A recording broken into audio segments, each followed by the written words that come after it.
Muchas gracias, señor presidente y señor secretario, por darme la palabra y permitirme presentar esta perla que he titulado Leer, Escribir y Pensar. También agradezco la presentación hecha para mi persona por el doctor Harry Acuatela. Con mi respetuoso saludo a los individuos de número, miembros correspondientes nacionales e internacionales, invitados especiales y a todos los participantes, comienzo de inmediato mi exposición, que se titula Leer, Escribir y Pensar. No sabremos jamás cuáles fueron las primeras palabras del hombre sobre la tierra. El Evangelio de Juan dice que en el principio era el Verbo, y el Verbo era con Dios, y el Verbo era Dios. Es una versión teológica sobre el origen del lenguaje.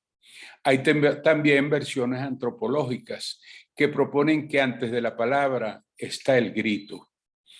El grito comunica el peligro, la proximidad del depredador, el hambre y el dolor, pero también la respuesta a la feromona, la llamada a la pareja para el apareamiento. Hablo del rugido del león, el canto del alcaraván y el chirrido del grillo. El grito es un mensaje inmediato, una señal unívoca. La palabra, en cambio, es simbólica y admite varios significados. El llanto del recién nacido es una señal de alarma. Después vendrán matices en el llanto y al final vendrá la palabra. Parece cierto que la ontogénesis reproduce la filogénesis. Se llega al Homo sapiens a través de la palabra. Por debajo de la palabra hubo un dolor, un sufrimiento, un grito, una prohibición, pero también una risa, una euforia, una alegría. Los niños tardan en pensar. El pensamiento, y esto es bueno subrayarlo, el pensamiento es lenguaje interiorizado. También se dice que antes del mito estuvo el rito. Se dice que la historia comienza con la escritura. Antes de los papiros ya se escribía en las piedras o se pintaba en las paredes. Escribir era una actividad reservada a los sacerdotes. De hecho, la palabra jeroglifo es de origen griego y alude a una actividad sagrada. Hiero sagrado, glifein, tallar o grabar. Entre los grandes legados de la cultura helenística está la Biblioteca de Alejandría, la ciudad fundada por Alejandro Magno el Macedonio en el siglo III a.C. Allí se conservaron miles de rollos escritos como una gran reserva y demostración del conocimiento. Muchos eruditos dedicaron su vida a conservar y enriquecer miles de volúmenes albergados en la Biblioteca de Alejandría. Aunque la biblioteca fue parcialmente incendiada por el emperador Julio César en el año 48 a.C., la verdadera causa de su destrucción fue la persecución de los intelectuales que se ocupaban de cuidarla. En todo ese proceso hay que destacar la importancia del pensamiento como espacio mental para la construcción del saber.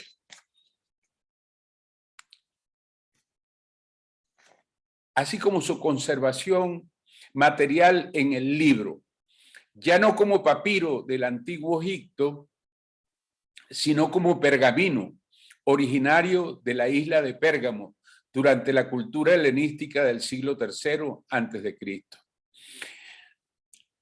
Así como su conservación en la Gran Biblioteca de Alejandría de Ptolomeo Sóter, donde se calcula que hubo alrededor de 500.000 libros.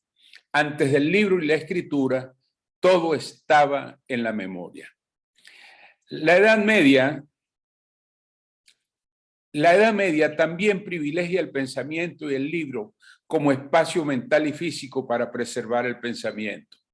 Los monjes medievales, encerrados en los calabozos de sus conventos, se dedican a la oración, el silencio, la abstinencia sexual. Eventualmente recurren al martirio y al cilicio cuando algún deseo pecaminoso o la sedia de la Edad Media les aturde la conciencia. o a la bolsita de alcanfor para aliviar la calentura de los testículos. La verdad es una revelación que está en la Biblia. Ya no es la eudemonia de la antigua Grecia el estado ideal del espíritu, sino la beatitud, que se busca a través de la oración y el sublime encuentro con la divinidad. Un valioso aporte de los monjes medievales es la elaboración y conservación artesanal de libros, pues el pensamiento religioso también se cultiva en la lectura.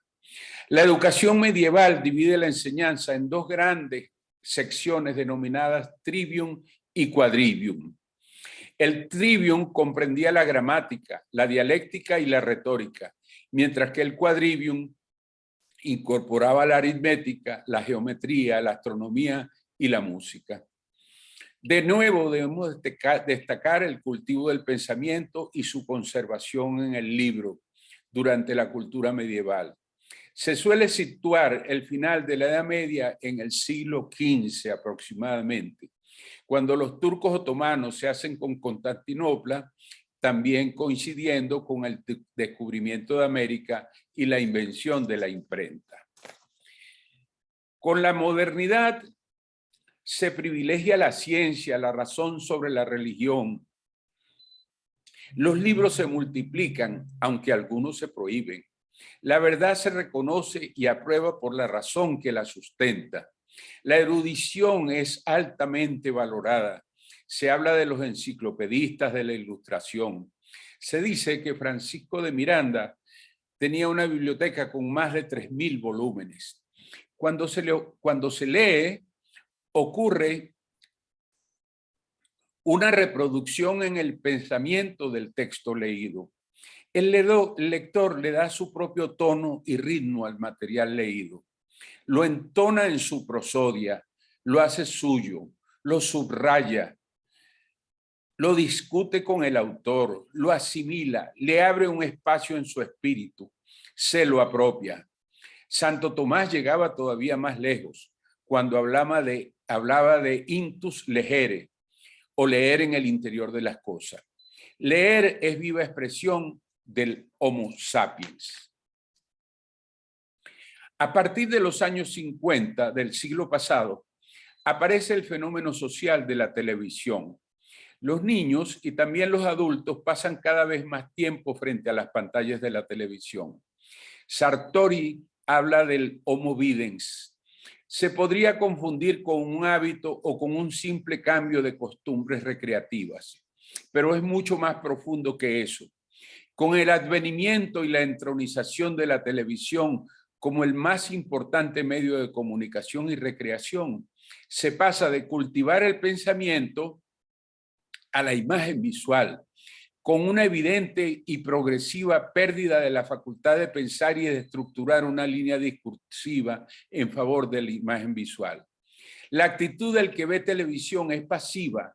La imagen invade y se apropia de su pensamiento. Es todo lo contrario de lo que ocurre en la lectura. Exige un arreglo distinto del sistema nervioso central. Los de nuestra generación fuimos educados en la lectura, que produce e incrementa las posibilidades discursivas. Es una educación que se hace dentro del pensamiento discursivo que viene desde la antigua Grecia, donde los aedas transmitían la historia y la crónica a través de largos poemas.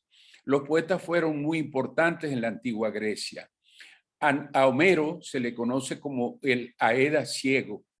Desde entonces, pasando por el medioevo y la conservación de los libros por los monjes, siguiendo con la imprenta y hasta mediados del siglo XX, la educación y la cultura fueron para fortalecer el pensamiento como la más importante facultad mental. No es poca cosa. Importantes líderes democráticos de Venezuela, acostumbrados a la imagen visual, abandonaron la lectura y han desarrollado una cultura de la televisión. Piensan como ven y no saben comunicarse por el lenguaje verbal ni por el escrito. Balbucean, no encuentran la palabra, les cuesta elaborar la frase, cometen errores gramaticales y de sintaxis, no saben cómo hacer con la H del verbo haber, ni con la que se atraviesa en zanahoria. Todo ello por no haber cultivado el pensamiento en la lectura. Y ahora, con el tiempo que se pasa ante las redes sociales, todo resulta más complicado todavía. En el espacio que ahora es llamado metaverso, se evapora la realidad y los criterios para generar verdad. Ya no hay espacio, tiempo ni masa que desde Kant y un poco antes del mismo Kant los utiliza la ciencia para evaluar la llamada realidad objetiva. También ocurre un abandono de la moral y de la estética. Llega la sintaxis y la gramática en 20 caracteres de los tweets.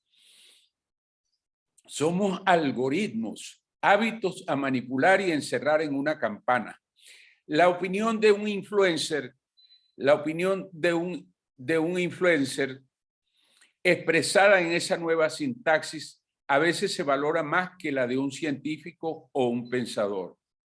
Puede ocurrir que un tribunal o una decisión de Estado tome más en cuenta lo que dice el influencer que lo dicho por un profesor de teoría económica o de filosofía del derecho. Se abre el espacio de la posverdad y de la posfactualidad. Todo parece conspirar contra el ejercicio del pensamiento para comprender la vida. Es necesario estudiar el problema y sus posibles efectos sobre la salud mental. Venezuela vive una grave crisis, quizás la peor de su historia, que no se puede resolver con mentiras ni fomentando la posverdad y la posfactualidad. Para resolverla requiere de una dirigencia ilustrada que haya estudiado y sepa de historia, sociología, derecho constitucional, economía, petróleo, que privilegie la razón y el conocimiento sobre la manipulación y el oportunismo. Necesitamos líderes que hayan estudiado y sepan leer y escribir, y es paradójico y curioso que se solicite esta habilidad, pero cada vez es más escasa. Necesitamos líderes que sepan leer y escribir. Muchas gracias. Me disculpo por lo extenso, debí decirlo todo en 20 palabras. Agradecido por su atención.